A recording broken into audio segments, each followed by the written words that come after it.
ভিডিওতে যে মহাকাশযান বা স্পেসশিপটা দেখা যাচ্ছে তার ভেতরে কিছু মানুষ পৃথিবী ছেড়ে চলে যাচ্ছে অন্য কোনো গ্রহের উদ্দেশ্যে।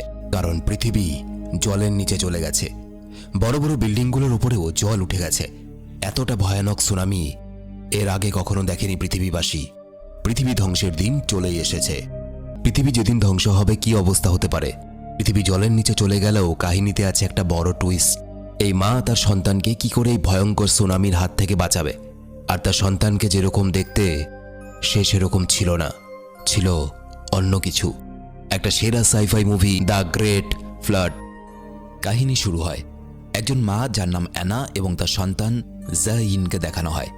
অ্যানা একজন ডারউইন সেন্টারে ইমোশন ইঞ্জিনিয়ার ডেভেলপমেন্ট ম্যানেজার হিসেবে কাজ করে। অ্যানা হঠাৎ করে লক্ষ্য করে যে তার ঘরের ভেতরে জল ঢুকছে। সে অবাক হয়ে জানালার দিকে তাকায়, দেখে চারিদিকে জল, বাইরে প্রচণ্ড বৃষ্টি পড়ছে। আর জল এতটাই ভরে গেছে যে বড় বড় বিল্ডিংয়ের দ্বিতীয় তৃতীয় তলা পর্যন্ত ডুবে গেছে। বুঝতে পারে কিছু একটা প্রলয় ঘটতে চলেছে বা ঘটে গেছে। অ্যানা খুবই চিন্তায় পড়ে যায়। অন্যদিকে জাইন একটা গগলস নিয়ে বায়না করতে থাকে, মা আমি সাঁতার কাটতে চাই। বোঝো ব্যাপার, ওদিকে পুরো পৃথিবী ডুবে যাচ্ছে আর এদিকে ও সাঁতার কাটবে। অ্যানা তাকে বকা দিয়ে গগলসটা কেড়ে নিজের কাছে রেখে দেয় এবং তাড়াতাড়ি জিনিসপত্রগুলো গোছাতে শুরু করে। তখনই সিকিউরিটি টিম থেকে একটা ফোন আসে, তুমি বাইরে বেরিয়ে আসো, আমরা তোমাকে বাঁচিয়ে নেব। জাইন বকা খাওয়ার পর দুঃখ পেয়ে আলমারিতে লুকিয়ে গেছিল। অ্যানা তাকে কোনোভাবে বুঝিয়ে সুজিয়ে তাকে পিঠে চাপিয়ে ঘর থেকে বেরিয়ে পড়ে। চারদিকে জল বেড়েই চলেছে। আবার কিছু মানুষকে দেখা যায় জলে মৃত অবস্থায় পড়ে আছে। আশেপাশে সব লোকজন তাড়াতাড়ি করে সিঁড়ি ব্যবহার করে উপরে ওঠার চেষ্টা করছে, কিন্তু এতটাই ভিড় কেউ উঠতেও পারছে না। অ্যানা কোনোভাবে একতলা থেকে অন্য তলায় এসে পৌঁছায়। তখনই পাশের বিল্ডিং থেকে একটা লোক অ্যানার নাম ধরে চিৎকার করে ডাকতে থাকে। লোকটা ছিল সেই লোকটা যে সিকিউরিটি টিম থেকে অ্যানাকে বাঁচানোর কথা বলছিল। লোকটার নাম হেজো। হঠাৎ সেই মুহূর্তে জাইন কোথাও হারিয়ে যায়। অ্যানা ভয়ে তাকে পাগলের মতো খুঁজতে শুরু করে। কিছুক্ষণ পর অ্যানা লক্ষ্য করে তাদের দিকে একটা বড় সমুদ্রের ঢেউ ছুটে আসছে। অ্যানাকে দেখা যায় সে ফ্ল্যাশব্যাকে যায়, যেখানে তার স্বামী এরকমই একটা সুনামির কারণে মারা যাচ্ছিল। তো যাই হোক, এই মুহূর্তে দেখা যায় সমুদ্রের ঢেউটা ঝাপটা মেরে অ্যানা এবং আশেপাশের মানুষদেরকে ভাসিয়ে দেয়। মানে এই বিল্ডিংয়ের এই তলাটাও এবার জলের নিচে। অ্যানা কোনোভাবে শ্বাস আটকে সাঁতার কেটে জাইনকে খোঁজে, কিন্তু তখনই সে সেখানে সিকিউরিটি হেল্প মানে হেজে পৌঁছে যায় এবং অ্যানা এবং তার সন্তান জাইনকে সুরক্ষিতভাবে এনে তোলে। অ্যানা জাইনকে জীবিত অবস্থা দেখে কাঁদতে শুরু করে এবং হেজোকে ধন্যবাদ জানায়, কারণ সে ভেবেছিল তার সন্তান হয়তো মারা যাবে। এরপর হেজো অ্যানাকে নিজের সঙ্গে আসতে বলে। সে জানায় তাদেরকে বাঁচানোর জন্য একটা হেলিকপ্টার আসছে। সে আরও বলে 3 ঘন্টা আগে অ্যান্টার্কটিকা সমুদ্রে একটা উল্কাপিণ্ড এসে ধাক্কা মেরেছে, যার কারণে সমুদ্রের জল অনেকটা উপরে চলে এসেছে, বরফও গলতে শুরু করেছে এবং যার কারণে পৃথিবী প্রায় ডুবতে বসেছে। ধীরে ধীরে সবকিছু ডুবতে শুরু করবে আর পৃথিবীর আজকেই শেষ দিন। অ্যানা খবরটা শুনে ঘাবড়ে যায়, কিন্তু হেজো বলে তুমি যে চাকরিটা করো সেটা কোনো সাধারণ কাজ নয়। তোমাকে মানুষের জন্য একটা নতুন প্রজন্ম তৈরি করতে হবে, আর এই কাজটা তুমি আর তোমার বসই করতে পারবে। দুর্ঘটনায় তোমার বস এবং তার সন্তানকে খুঁজে পাওয়া যাচ্ছে না, তাই তুমি এখন আমাদের আশা। আসলে অ্যানা এআইদের মধ্যে ইমোশন ইঞ্জিন তৈরি করছিল। মানে এআই এর মধ্যেও মানুষের মতো চিন্তা ভাবনা, আবেগ, দুঃখ, কষ্ট, মানে মানুষের মধ্যে যেসব ইমোশন থাকে সেই সমস্ত কিছু একটা এআই এর মধ্যেও থাকবে। এটা তৈরি করার কাজ করছিল অ্যানা। আর এই কারণেই অ্যানার জন্য হেলিকপ্টার আনানো হচ্ছে, যাতে পৃথিবী ধ্বংস হওয়ার পর এআই এর মাধ্যমে মানুষের মতো স্বভাব তৈরি করে নতুন প্রজন্ম গড়ে তোলা যায়। হেজো বলে ল্যাবরেটরিতে মানুষের মতো একটা শরীর তৈরি করা হয়ে গেছে, এবার তোমায় শুধু তাতে মানুষের মতো অনুভূতি বা ফিলিংস যোগ করতে হবে। আমরা আর্টিফিশিয়াল মানুষ বা কৃত্রিম মানুষ তৈরি করব। অ্যানা এই মুহূর্তে অনেক বেশি ঘাবড়ে যায়, কোনো উত্তর দেয় না। ধীরে ধীরে বিপদ বাড়তে থাকে। বিভিন্ন ঘরে আগুনের বিস্ফোরণ ঘটছিল। এরই মধ্যে হেজো জাইনকে বাঁচানোর চেষ্টা করে, কিন্তু দুর্ভাগ্যবশত অ্যানা জলের মধ্যে পড়ে যায়। সে সাঁতার কেটে বিল্ডিংয়ের ভেতরে আসে। এমন সময় সে লিফটের ভেতর থেকে একটা বাচ্চা মেয়ের কান্নার আওয়াজ শুনতে পায়। বাচ্চা মেয়েটাকে নাম হলো জিসু। অ্যানা সাহায্য খুঁজতে গিয়ে দেখে দুটো ছেলে এই দুর্ঘটনার লাভ উঠিয়ে লোকেদের জিনিসপত্র চুরি করে নিচ্ছে। থাকে কিছু চোরের বাচ্চা এরকম। অ্যানা তাদেরকে পাত্তা না দিয়ে জিসুকে সাহায্য করার চেষ্টা করে, কিন্তু তখনই হঠাৎ একটা সমুদ্রের বড় ঢেউ এসে সবকিছু ডুবিয়ে ফেলে। সে জিসুকে বাঁচাতে পারে না। এরপর অ্যানা ওপরতলায় হেজোর ডাক শুনে ছুটে আসে। দেখে জাইন ভয়ঙ্করভাবে কাঁপছে। সে ওষুধ খোঁজার চেষ্টা করে, কিন্তু হেজো বিরক্ত হয়ে বলে, দেরি হচ্ছে, তুমি তো একে আবার নতুন করে তৈরিও করতে পারবে, তাই তোমার সন্তানকে ছেড়ে তুমি আমার সাথে এসো। অ্যানা হেজোর ওপর প্রচণ্ড রেগে যায় এবং তাকে ছেড়ে সে একটা অজানা বয়স্ক লোকের বাড়িতে এসে ওষুধ খোঁজার চেষ্টা করে। তাড়াতাড়ি জাইনকে ওষুধ খাইয়ে তার জ্ঞান ফিরিয়ে আনে। দৃশ্য পাল্টায়। অতীতের একটা দৃশ্য দেখানো হয়, যেখানে অ্যানা ডারউইন সেন্টারে গিয়ে বলে যে আমার স্বামী মারা গেছে, আর জাইন আমার গবেষণার এক অংশ ছিল, তাই আমি জাইনকে ডারউইনে ফিরিয়ে দিতে চাই। আমি ওর মা হওয়ার যোগ্য নেই। এখানে জানা যায় যে জাইন নাকি সত্যিকারের কোনো মানুষই নয়, সেও এক ধরনের এআই, আর্টিফিশিয়াল ইন্টেলিজেন্স। ওর মধ্যেও মানুষের মতো অনুভূতি যোগ করা হয়েছে, যেমন দুঃখ, কষ্ট, হাসি, কান্না, ব্যথা, সুখ ইত্যাদি অনুভূতি। সেই সময় ডারউইন সেন্টার জাইনকে নিয়ে যাওয়ার জন্য অ্যানাকে 3 মাস অপেক্ষা করতে বলেছিল। তো যাই হোক, কাহিনী ফিরে আসে বর্তমানে। আর এখানে বলে রাখি, এই জন্যই হেজো অ্যানাকে বলেছিল যে তুমি তো তোমার বাচ্চাকে আবার বানিয়ে নিতে পারবে, কারণ হেজো জানতো অ্যানার বাচ্চা কোনো সাধারণ বাচ্চা নয়, এটা এআই দিয়ে তৈরি করা। তো যাই হোক, হেজো জানায় যে অ্যানাকে হেলিকপ্টারে একাই চড়ার জন্য আদেশ দেওয়া হয়েছে, জাইনকে নেওয়া যাবে না।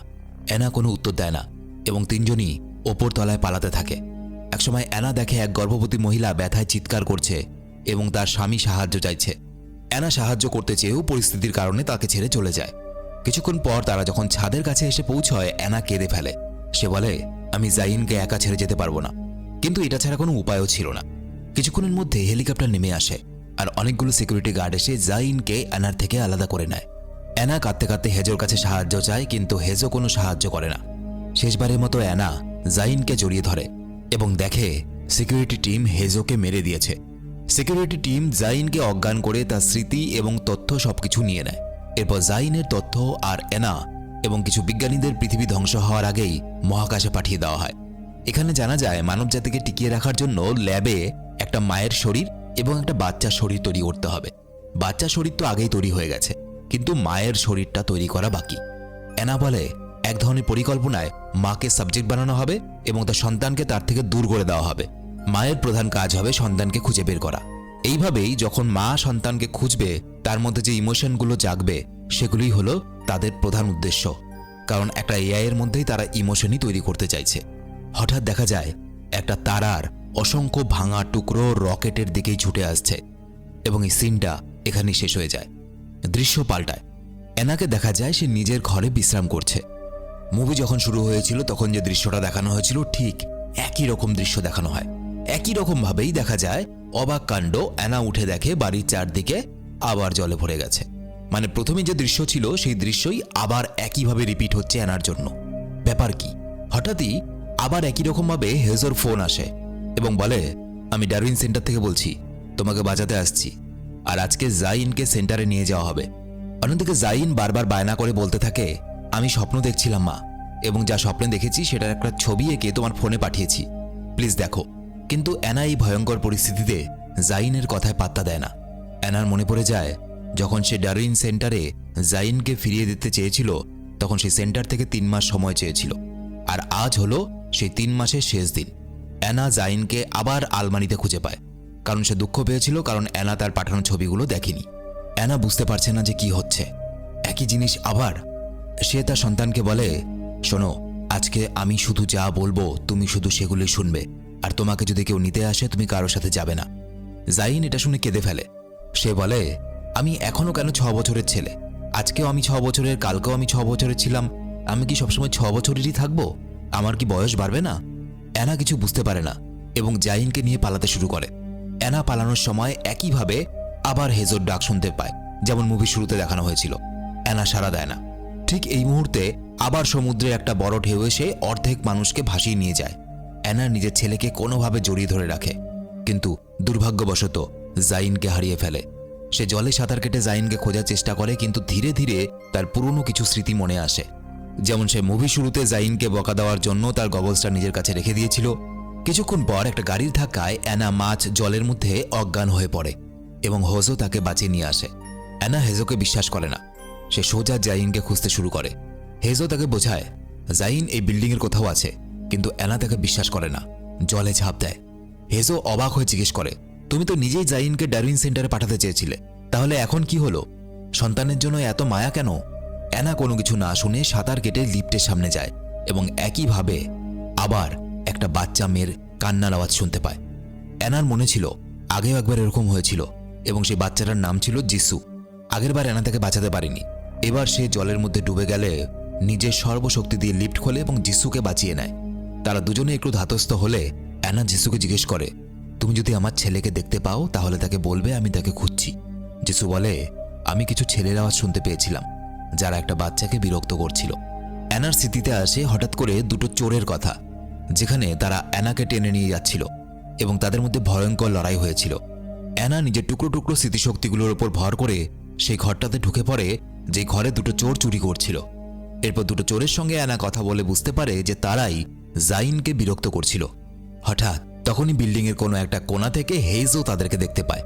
দুটো চোর অ্যানার ওপরে হামলা করে এবং তাকে টানতে টানতে নিয়ে যায়, কিন্তু অ্যানা তাদের এমন করে মারে যে দুজনেই বাজেভাবে আহত হয়ে পড়ে। এরপর সেখানে হেজো সময় মতো পৌঁছে যায় এবং অ্যানাকে বাঁচিয়ে নেয়।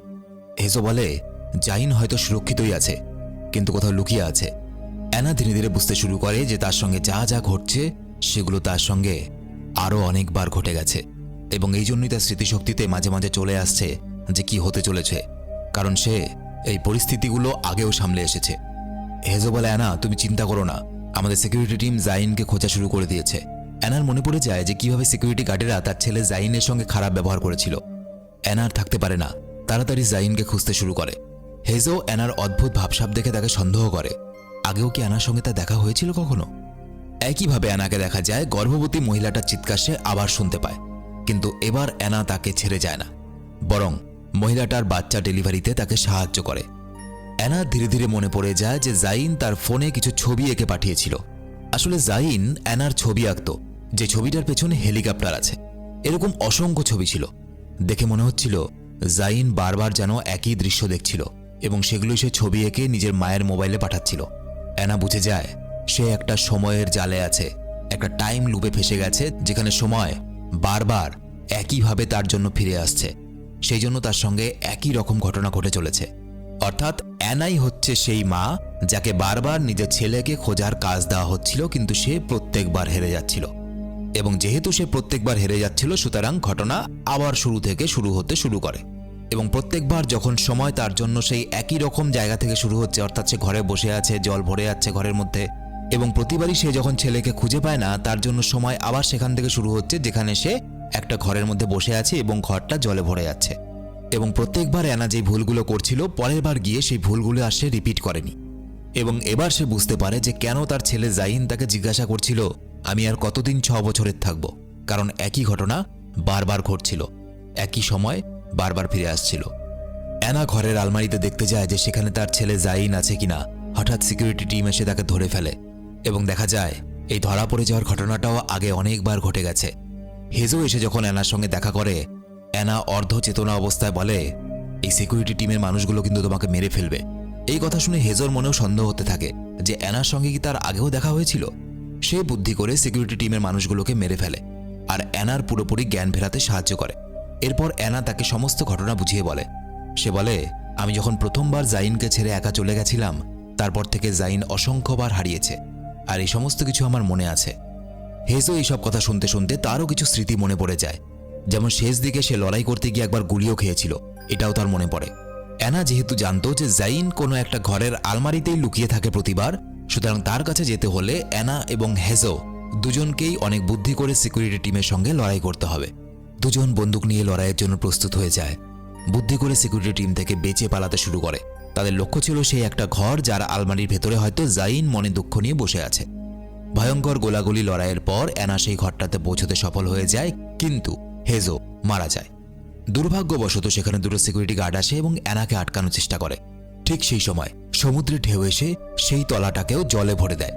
বিপদ এখানেই শেষ নয়। অ্যানা দেখে আশা মতো সেই ঘরের আলমারিতে জাইন নেই।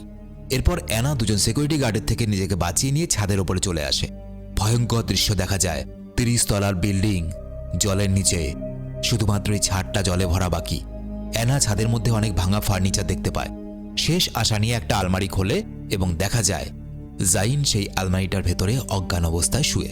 অ্যানা তাকে দেখে ওষুধ খাওয়ায়, কেঁদে বলে, আমায় ক্ষমা করে দাও, আমি তোমায় একা ছেড়ে দিয়েছিলাম, আমি সবকিছু ভুলে গিয়েছিলাম। আমি যখন তোমার পাঠানো ছবিগুলো দেখতে পাই তখন আমার সবকিছু মনে পড়ে যায়। জাইনের অল্প জ্ঞান ফিরে আসে। সে বলে, মা, তুমি আমাকে ভুলে যাওনি, তুমি তো আমায় বলেছিলে আলমারির ভেতরে অপেক্ষা করতে। এটা শুনে আনা অবাক হয়ে যায়। আসলে একই ঘটনাগুলো যখন বারবার ঘটছিল, তখন একবার জাইনকে যখন সিকিউরিটি গার্ডেরা ধরে ফেলেছিল, অ্যানা তাকে জড়িয়ে ধরেছিল এবং অ্যানা জাইনকে বলেছিল যে ছাদের আলমারিতে লুকাতে। এই কারণে জাইন ছাদে আলমারির ভেতরে তার মায়ের জন্য অপেক্ষা করছিল। এবং এরপর এখানে পুরো ঘটনাটা দেখা যায়। যখন সেই তারার টুকরোটা রকেটের দিকে ছুটে আসছিল, তখন অ্যানা নিজেই বলে, আমি হব সেই মা যাকে সাবজেক্ট বানানো হবে। অ্যানা বিজ্ঞানীদেরকে জাইনের সব তথ্য দেয় এবং জাইনের স্মৃতির সঙ্গে অ্যানার স্মৃতির তথ্যগুলোকে এক করে দিতে বলেছিল। আসলে অ্যানার স্বামী মারা যাওয়ার পর অ্যানা মানসিকভাবে ভেঙে গেছিল, তাই সে জাইনকে ডারউইন সেন্টারে ফিরিয়ে দিতে চেয়েছিল।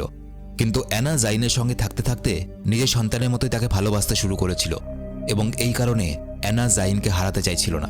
তাই সে নিজেকেই মা হিসাবে সাবজেক্ট বানানোর পর গবেষকরা অ্যানা এবং জাইনের স্মৃতিকে ল্যাবে পাঠিয়ে দেয়। আসলে বিজ্ঞানীরা যে প্রজেক্টটা শুরু করেছিল, যেখানে একটা আর্টিফিশিয়াল ইন্টেলিজেন্স বা এআই বাচ্চা তৈরি করা হবে যার মধ্যে আবেগ, অনুভূতি সবকিছুই থাকবে, সেখানে একজন মায়ের দরকার ছিল, যেই মা নিজের বাচ্চাকে খুঁজবে। এবং সেই মা হিসাবে অ্যানা গবেষকদের বলেছিল যেন তাকেই ইউজ করা হয়। যাই হোক, এদিকে অ্যানা যখন জাইনের সঙ্গে কথা বলছিল, তখন সিকিউরিটি টিম ছাদে পৌঁছে যায়। অ্যানা দেখে সমুদ্রের বড় ঢেউ এদিকে ছুটে আসছে। অ্যানা এবং জাইন সমুদ্রে ঝাঁপ দেয় এবং এইভাবে ইমোশন ইঞ্জিনের পরীক্ষাটা সফলভাবে শেষ হয় এবং এর ফলে সেই টাইম লুপ থেকে তারা বেরিয়ে আসতে পারে। মুভি শেষে দেখা যায় অ্যানা এবং জাইন একটা স্পেসশিপে করে পৃথিবীতে আবার ফিরে আসছে এবং মুভি এখানে শেষ হয়। অর্থাৎ তাদের পরীক্ষা সফল হয়েছে এবং এখন থেকে পৃথিবী ধ্বংস হয়ে যাওয়ার পর এআই এর মাধ্যমে বা আর্টিফিশিয়াল ইন্টেলিজেন্সের মাধ্যমে নতুন করে কৃত্রিম বাচ্চা তৈরি করা হবে। শুরু হবে নতুন পৃথিবী। তো এই ছিল আজকের ভিডিও কেমন লাগলো অবশ্যই কমেন্টে লিখে জানাবে। আর ভিডিওটা ভালো লেগে থাকলে একটা লাইক করে বন্ধুদেরকে শেয়ার করে দাও। তোমরা যারা আমার সাথে সরাসরি কথা বলতে চাও, আমার ফেসবুক, ইনস্টাগ্রামে মেসেজ করতে পারো। লিংক এই ভিডিওর নিচে ডেসক্রিপশনে দেওয়া আছে। দেখা হচ্ছে আবার পরের ভিডিওতে। ততদিন যাও, জলে টলে সাঁতার কাটো আর কি।